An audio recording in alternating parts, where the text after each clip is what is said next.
Dictation शुरू होगी 5 second बाद।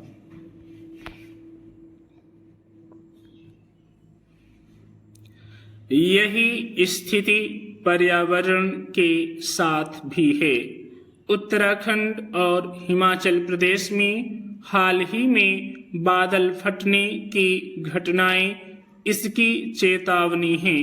पहाड़ों को काटकर और नदियों का अस्तित्व मिटाकर हमने अपने लिए घर तो बना लिए, लेकिन प्रकृति ने उसी नदी को विनाश के रूप में लौटा दिया।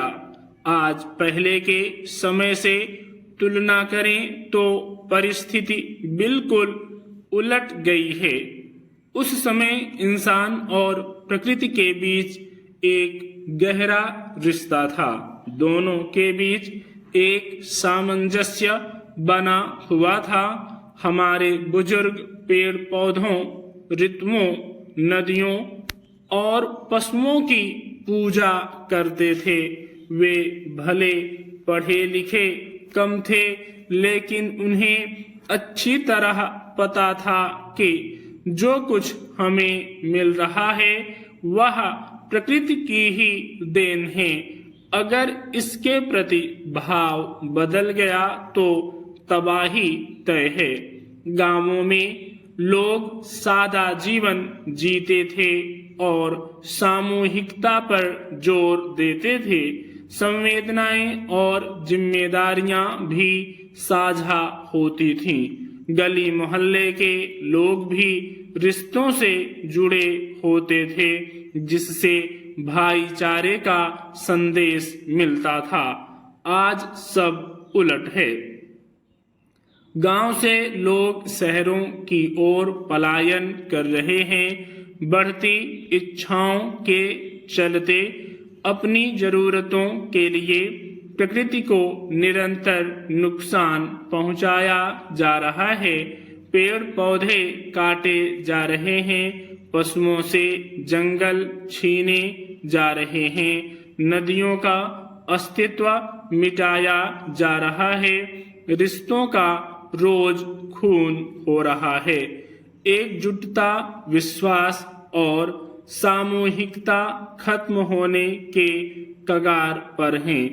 इसका खामियाजा हमें त्रासदी के रूप में भुगतना पड़ रहा है। नदियों के खत्म होने से बाढ़, भूकंप और बादल फटने जैसी घटनाओं में लोगों की जान जा रही है। पशुओं से जंगल छीनकर उन्हें सड़कों पर रहने को मजबूर किया गया है और उनका आक्रोश अब इंसानों पर उतर रहा है।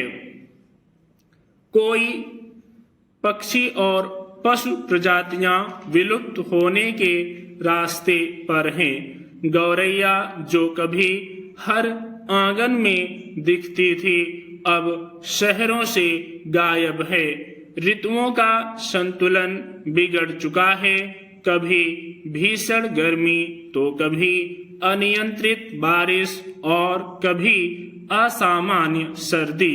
बढ़ता जलवायु परिवर्तन हमें विनाश की ओर ले जा रहा है। रिश्ते तार तार हो रहे हैं। अपनों का ही कत्ल आम हो गया है। पहले गांव सामूहिकता बोध और परिवार की तरह होते थे। आज सामूहिक बलात्कार की खबरें आम हैं। एक दूसरे से आग निकलने की प्रतिस्पर्धा ने केवल इंसानियत को ही कमजोर नहीं किया, बल्कि प्रकृति के साथ खिलवाड़ पर्यावरणीय संकट बनकर सीधे सीधे हमारी आने वाली पीढ़ियों के जीवन पर असर डाल रहा है। स्पष्ट है कि चाहे वह पशुओं का घर छीनना हो, प्राकृतिक संसाधनों से छेड़छाड़ करना हो या इंसानियत को ताक पर रखना हो, प्रकृति और जीवन का चक्र हमेशा जवाब देता है। अगर अभी सुधार नहीं किया गया तो आने वाले समय में हम आर्थिक रूप से तो मजबूत हो जाएंगे, लेकिन इंसानियत और नैतिक मूल्यों के नाम पर हमारा दिवालिया होना तय है। सचेतन अनदेखी का हासिल शायद ज्यादा भयावह हो सकता है। स्टॉप।